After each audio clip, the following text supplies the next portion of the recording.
পৃথিবীর বুকে 4টা গুনাহ আছে যেটা সবচাইতে ভয়াবহ এবং মারাত্মক। হাজার হাজার মানুষ বাংলাদেশে আছে, হাজার বললে ভুল হবে, লাখ লাখ মানুষ আছে এই 4টা পাপ প্রতিদিন করে, প্রতিদিন।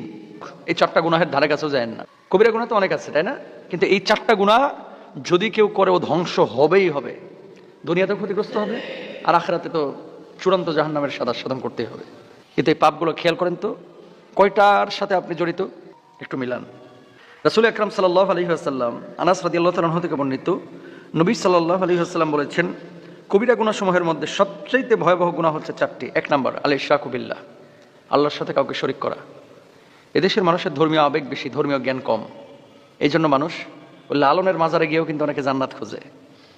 অনেক মাজারে গিয়ে, যেখানে নামাজ নাই, রোজা নাই, যেখানে ফরজ বিধিবিধানগুলোকে ঠিকমতো আদায় করা হয় না, যেখানে নেশা চলে, এরকম জায়গায় যায় সেজদায় লুটায় পড়ে এই মানুষগুলো জান্নাত খোঁজে। কপালটা বানিয়েছেন আল্লাহ।